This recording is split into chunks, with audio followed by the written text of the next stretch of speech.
competition really tests everything, the gear and the shooters. Now, Rob, you've got a pistol here that is very good on its own, but also makes shooters better too. Right. You know, there's really two elements. One is the mechanical accuracy of the device, which actually is pretty easy. Okay. You take a good barrel, you fit it to the slide properly, you fit the bushing to the barrel properly, fit the bushing to the slide, fit the slide to the frame, and mechanically that is about as good as it's going to get. So it's all the tolerances. You have small tolerances, but not so small that it won't actually work. That's it. That's always the magic, is how loose can you make it and it still shoot well, or how tight can you make it and it'll still work. And this is, which model is this? This is the trophy match. This is our top of the line when it comes to the 1911s. Okay. And this is a gun designed specifically for competition. Right. It has all the bells and whistles on it. You know, this isn't the one you go in, you know, it's the old adage, you know, don't ask what the price is, you couldn't afford it. Well, it's not quite that bad. That's the custom guns. This is not your first gun. No, it's not your first. Well, if it is, it's a hell of a good place to start for a first gun. You did well. But That's it has all the stuff that you need no matter what the level you get to. Okay.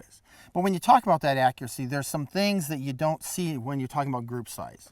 Because I can make the gun shoot really, really well, but if you can't shoot it well, does it matter if it's accurate? Right. The things that help you shoot are a good trigger, and more than anything else is probably the feel of the gun in your hand. It needs everything to the point when it fires, the way it kicks, the way things move. When the gun is fit perfectly, it kicks less. When you are shooting a pistol like this, you're actually able to feel everything as the slide comes back and locks up and goes back down. You're feeling that almost like slow motion while it's going on. If everything is perfect, the gun is very predictable and repeatable, and as you're shooting, it comes back to the same place it starts. Right. Okay. You can have a gun that's very accurate, and if it isn't repeatable, you might be able to shoot it accurately, but you're never going to shoot it accurately very fast. Ah. So that's the catch. When you throw time into it, you know, an IDPA and USPSA and IPSC and those steel matches, you know, it's not just bullseye anymore. When you're talking about target shooting. The other thing about this gun, it's got great checkering, which, you know, when you grab it, it sticks. Right. It's not going to move in your hand. Right.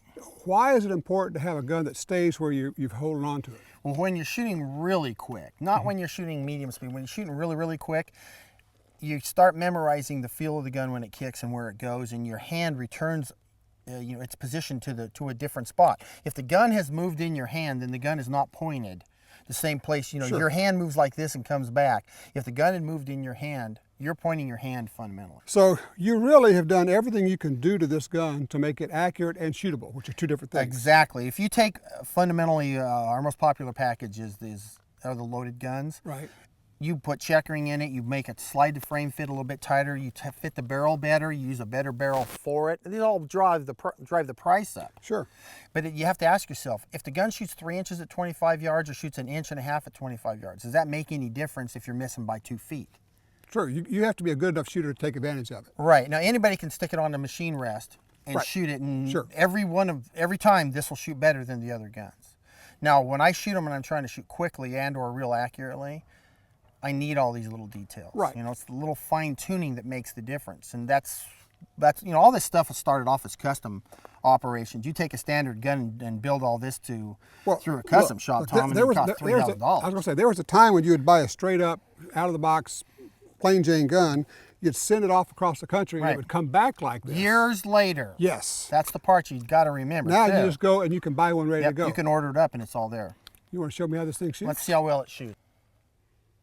All right, Rob, when you come up on target, what are you thinking? What are you trying to do? How are you getting the most out of this pistol? Before I even aim at the target, the first thing I'm doing is getting a firm grip and getting my fingers where I want them to be and holding on firmly. I hold on tight. You let that checkering really mold into your hand. It's biting in, so I know the gun can't move. Okay. I want my thumb to sit at a certain position. I want my support hand at a certain position. So when I hold the gun up there, it almost points at the target for me.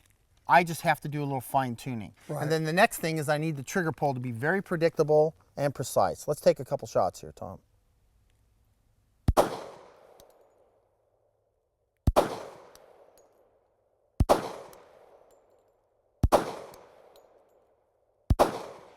Okay, so I've got it sighted in, shooting a little bit low. Right. So when you're shooting slow like that, you've got time to actually think through it and look through it.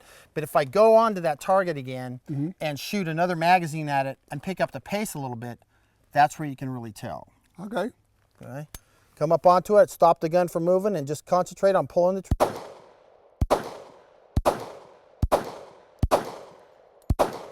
Okay. Yeah, that group went all to hell. I Right. don't know how you could possibly shoot a gun like that. That's when you know everything's working right, is when when you can pick up the pace and it shoots in the same place. Wow. Because if without the checkering, the gun moves in my hand. Yep. Right? Without predictability of the trigger, the gun goes off before I'm ready for it or after I'm ready for it. Right. So all the little things allow you to shoot it quick and accurate. Remember, accurate's easy and quick is easy. Being quick and accurate. That's different deal. tricky. And that's what the trophy match allows you to do. That's what the trophy match is for.